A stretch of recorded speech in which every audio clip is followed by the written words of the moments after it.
first designed in the mid-30s, and then it carried on all the way throughout until the end of the war. Hello, this is BJ from Hearns Hobbies, and today I'm going to be looking at this Thunder Model Scammel Pioneer kit. Now, the kit itself isn't the newest kit around, but the Thunder Model Scammels aren't always available. So we've got some in again, and I thought we'll have a closer look at this particular one. It's a recovery version. It's quite interesting with the big crane, 6 wheels, and all the other paraphernalia that's hanging off it, like these weights on the front as well. So let's have a closer look and see what it's all about. Now, a lot of you perhaps would be not familiar with Thunder Models. Thunder Model is a reasonably new company, and they aim to have really high quality in all their parts. So the kit itself is jam-packed with a lot of bits. It has full engine detail and chassis detail, and interior of course.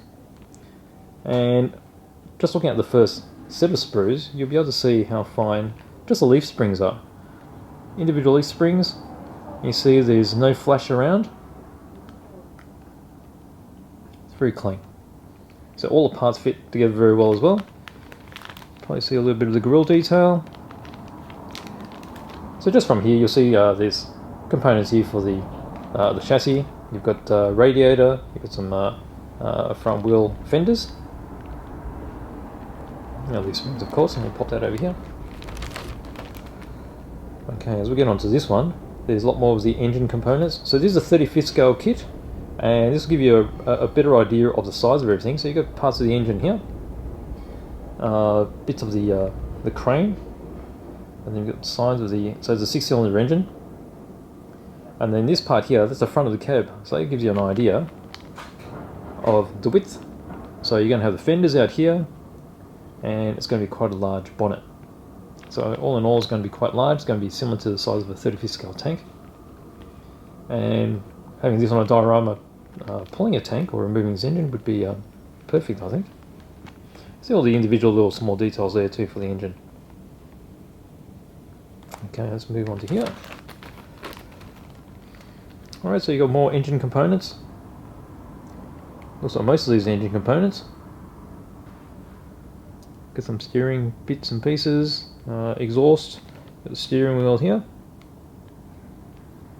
Again, you can see how crisp everything is. Individual sort of screw detail, nut detail. Very smooth. Okay, over here, we've got some gearbox parts. These actually, no, these are probably parts of the tow hook. Again, a lot of small parts. So it's a little bit reminiscent of a mini art kit. You've got a lot of small individual components. If you compared this to some of the other brands, say for instance like a Tamiya kit, it probably won't have all these individual parts here. It would be in a larger substructure. Now this is the interior of the cabin. Very, very nice. See if I can get it to a point where you can see the wood grain. All the wood grain is fully molded into the base. So you don't have to worry about putting on any wood texture. Some more grills here, and again some leaf springs. And this part here. Alright, so get the first look at some of the wheels. Now the wheels are in multi-piece. There'll be more on the very bottom. So these are just the faces. You see all the nut detail there. Very, very crisp. And it gives you a good idea of how much computer design they've had on these. Very smooth. These individual push rods. No flash at all. And then you've got the back of the cabin. Some larger components of the deck. And you've got some seats there as well. Okay. Moving over here. Okay, some more broader parts. So you've got the tray sections here. So that's the main tray. And again, you've got all the wooden detail there.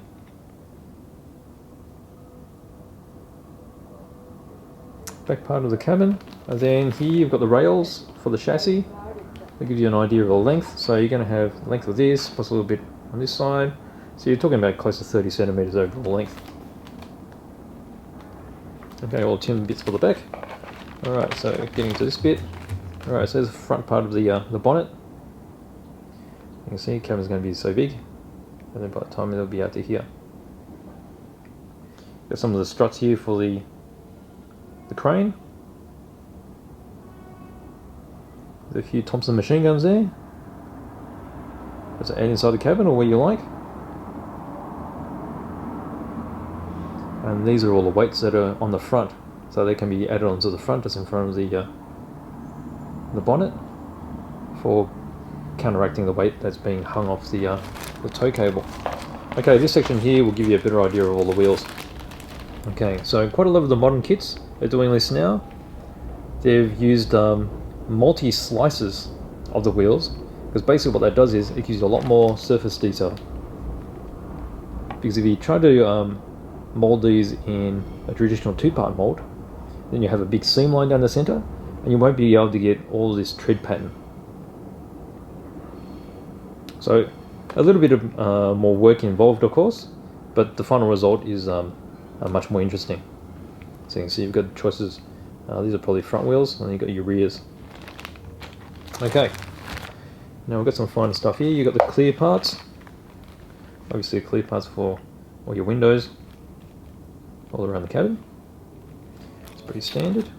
And this accessory pack here has got a few of the special bits and pieces. So you got multi pieces of brass photo etch. So you've got parts that will go large panels for inside the cabin and also within the crane. And then there's another one. I'll see if I can get closer here. They've got the engine fan, and then there's a sheet of brass components as well. So let's just pop them up here. Okay, so you've got that. So there's your fan for the engine. This looks like some tools that's etched out of brass. You've got your decals here. It's got your allied type, and then you've got your British roundel. And then there's this larger photo etch part here. So the modern sets, I've seen this with Mini Art and also with Thunder Model, they've coating their photo etch with adhesive tape on both sides. So it's a great idea because it keeps everything together. You just peel one side up, carefully trim it, and it'll still be attached to the bottom, so there's less chances of it getting bent in the process of cutting it off. It also keeps everything together. That's a great little touch. Okay, so and then within here there's a few more decals there. So they're for instrument panels, and then you've got your tow cables and ropes to add onto crane. Now you've got a couple of nice gloss printed leaflets here for different liveries.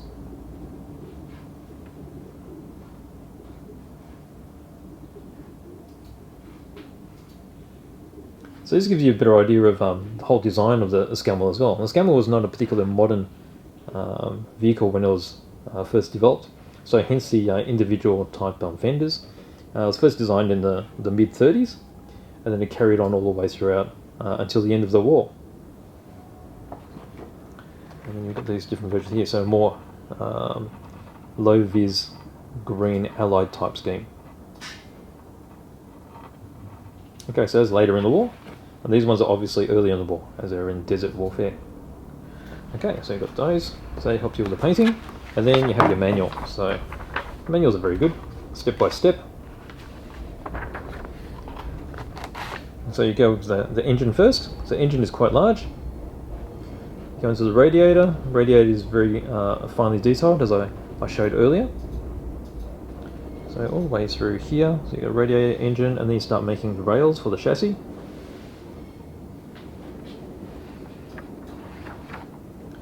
And then you get into some of the suspension components. This is, I guess it's part of the gearbox. And then mounting the engine into the chassis rails themselves. We've got this point here where we're building the crane. Let's try and get the right page. Doing suspension, so you got leaf springs, which I showed you before.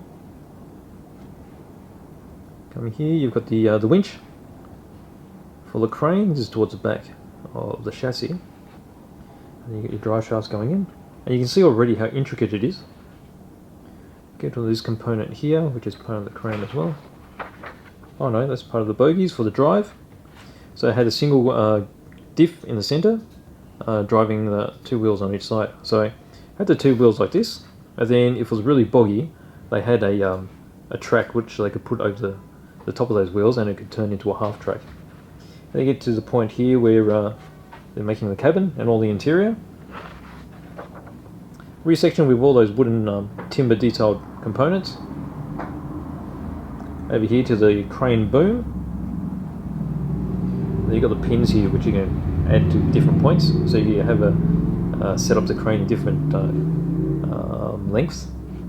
So you can set up for any sort of diorama you like, picking up or stowed away.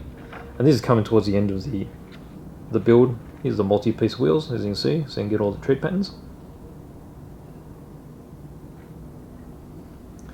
And then over here you've got fuel tanks, side panels for the engine bay, and then you've got the rear tyres, and then this was the copper photo etch part, and it's a toolbox which just is attached to the side. And that's a lot. And then of course you've got your individual pictures of all the sprue, just so you know exactly where you have to go to find your bits. So that's the open box review of the Thunder model Scammell Pioneer. So I hope you enjoyed that and have a better idea of what the kit's like.